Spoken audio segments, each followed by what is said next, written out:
इस वीडियो में मैं आप लोगों को गाइस आर्टिकल द के जो यूजेस है ना उनके बारे में बताऊंगा। लास्ट वीडियो में मैंने आपको द के यूजेस बताए थे, उनको एक्सटेंड करते हुए अब आप इस वीडियो के अंदर आपको मैं 5 पॉइंट्स बता रहा हूँ, उनको अच्छे से अंडरस्टैंड करिए।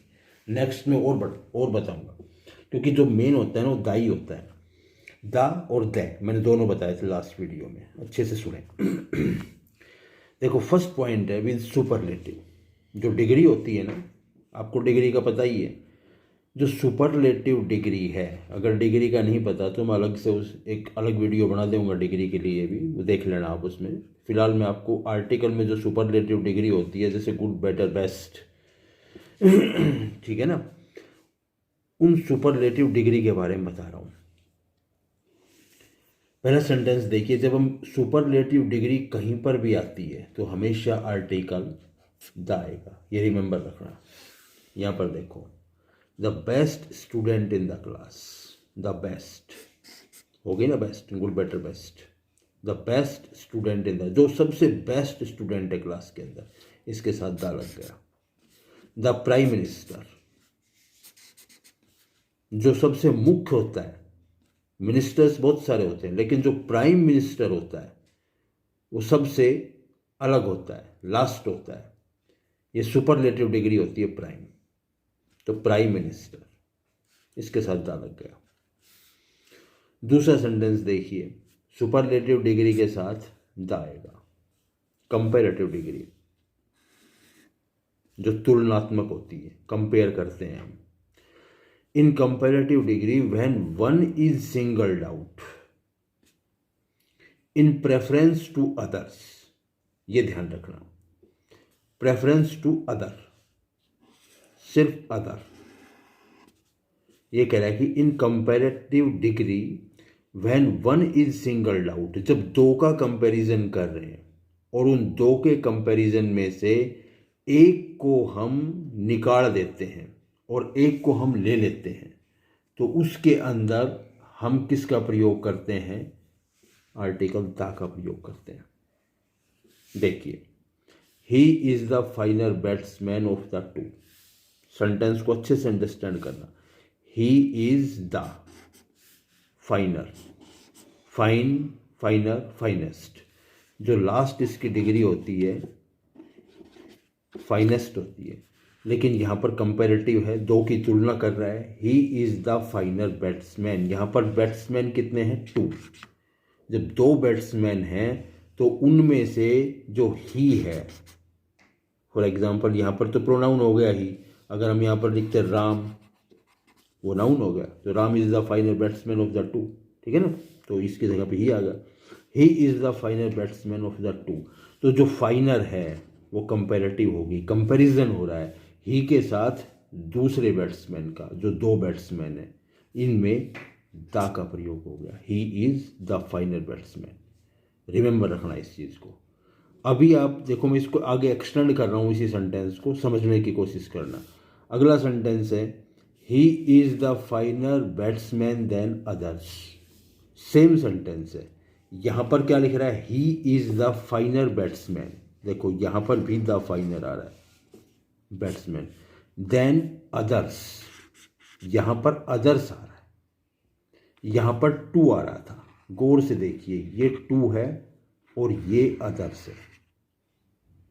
जब अदर्स आ गया ना, अदर्स का मतलब एक से कंपैरिजन नहीं कर रहा है, बहुत सारे बैट्समैन से कंपैरिजन कर रहा है। यहां पर केवल 2 बैट्समैन का कंपैरिजन हो रहा है, सिर्फ 2 का। यहां पर 2 से ज़्यादा बैट्समैन के साथ ही का कंपैरिजन हो रहा है। तो 2 से ज़्यादा के साथ जब हम कंपैरिजन कर रहे हैं तो उसके साथ दा नहीं आएगा। दा कहाँ पे आएगा? जब हम सिर्फ 2 के अंदर ही कंपैरिजन कर रहे हैं। मैंने ऊपर लिखा था, in comparative degree when one is singled out in preference to other. दूसरे से उसके प्रेफरेंस के अंदर ये कह रहा है कि in comparative degree when one is singled out, हम एक को निकालते हैं। इन प्रेफरेंस टू अदर्स, दूसरे की अपेक्षा हम जब एक को निकाल रहे हैं तो उसके अंदर हमेशा आर्टिकल द आएगा। ये रिमेंबर रखना। लेकिन बहुत सारों के साथ जब हम कंपैरिजन कर रहे हैं तो उसमें आर्टिकल द नहीं आएगा, ये रॉन्ग सेंटेंस है। इसको कैसे लिखा जाएगा? He is a फाइनर batsman than others, यहां पर ए आएगा। ही इज ए फाइनर बैट्समैन, ये रिमेंबर रखना इस चीज़ को, क्योंकि यहाँ पर बहुत सारे स्टूडेंट्स गलती कर देते हैं। ये आपको देखना है कि कंपैरिजन एक के साथ हो रहा है या बहुत सारों के साथ हो रहा है। अगर बहुत सारों के साथ हो रहा है, यहाँ पर प्लूरल के अंदर आता है, प्लूरल के अंदर आता है लेकिन दो से जाता है, ये ध्यान रखना। तो उसके अंदर हम किसका प्रयोग करेंगे? ए का प्रयोग करेंगे। ये आपका सुपरलेटिव डिग्री क्लियर, ये आपका कंपैरेटिव डिग्री क्लियर, दोनों मेरे हिसाब से क्लियर हो गए होंगे। तीसरा देखिए, with things of which there is only one in the world. The का प्रयोग किसके साथ करते हैं? उन चीज़ों के साथ करते हैं, things which there is only one in the world, जो संसार के अंदर केवल एक है, अकेली है। ये ध्यान रखना, जो पूरी की पूरी दुनिया में केवल एक है। जैसे फॉर एग्जांपल द सन, एक ही है सन। द मून, एक ही है मून। द वर्ल्ड, एक ही है वर्ल्ड। द ईस्ट, एक ही ईस्ट है। द वेस्ट, एक ही वेस्ट है। ये रिमेंबर रखना, जो भी चीज़ ओनली वन है दुनिया के अंदर, उसके साथ हमेशा द का प्रयोग किया जाएगा। ये आप अपनी नज़र घुमाइए, चारों तरफ देखिए, प्रैक्टिस करिए, आप खुद फाइंड आउट करिए कि कौन सी चीज़ वन है और उसके साथ दा लग रहा है कि नहीं लग रहा है। अगर नहीं लग रहा है तो आप कमेंट बॉक्स में मेरे से पूछिए कि क्यों नहीं लग रहा है। अदरवाइज आपके समझ में आ ही जाएगा, आपको कहीं जाने की ज़रूरत नहीं है। जब आप फाइंड आउट करोगे ना, खुद पता लग जाएगा। तीनों आपके पॉइंट क्लियर हो जाने चाहिए, खूब खोल के समझाया मैंने। उससे अगला देखिए, in place of possessive adjectives. जो पोजेसिव एडजेक्टिव्स है ना, पोजेसिव एडजेक्टिव्स मैंने पढ़ाया है आपको। पोजेसिव एडजेक्टिव्स बिल्कुल एडजेक्टिव का टॉपिक तो नहीं कराया, बाकी जो नाउन प्रोनाउन जब पढ़ा रहा था उस टाइम पर मैंने पोजेशन शो किया था। फिर भी जब एडजेक्टिव्स का टॉपिक पढ़ाऊंगा उस टाइम पर मैं आपको अच्छे से समझाऊंगा। अभी आप समझिए इसको। In place of possessive adjective, possessive adjective के स्थान पर हम किसका प्रयोग कर देते हैं? दा का प्रयोग कर देते हैं। अभी सेंटेंस देखिए, I hit him on the head. On the head दिख रहा है? आई हिट हिम, मैंने मारा। किसको? उसको।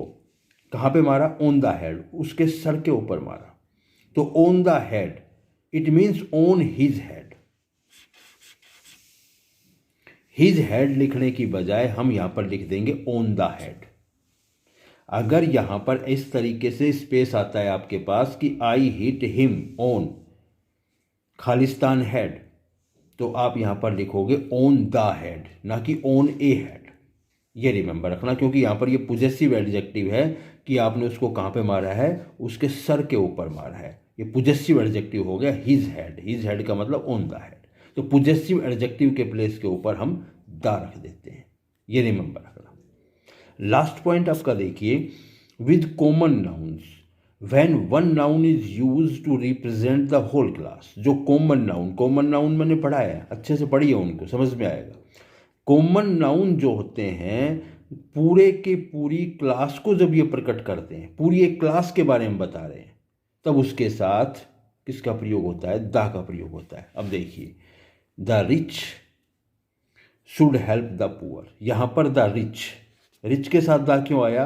क्योंकि रिच जो है ना, वो पूरी की पूरी क्लास को प्रकट कर रहा है कि कौन लोग? जो धनी लोग हैं, रिच लोग, उनके बारे में बता रहा है। रिच लोग शुड हेल्प द पुअर, उनको पुअर की हेल्प, ये पुअर क्लास के बारे में बता रहा है। जो गरीब लोगों को प्रकट कर रहा है द पुअर, और रिच को प्रकट कर रहा है द रिच। अगर हम ये लिखेंगे the rich man should help the poor, तो वो रॉन्ग होगा। The rich man should help the poor नहीं आएगा, the rich should help the poor ही आएगा। अगर हम लिखेंगे द रिच मैन, तो ये आएगा rich man should help poor man, दा नहीं आएगा फिर उसके अंदर, अगर आप मैन लगा रहे हो तो। ये रिमेंबर रखना। तो यहां पर जब ये पूरी क्लास को प्रकट कर रहा है तो इसके साथ दा लग रहा है, the rich should help the poor. मेरे ख्याल से आपके समझ में आ गया होगा। ज़्यादा से ज़्यादा शेयर करें, लाइक करें और सब्सक्राइब करें। थैंक्स।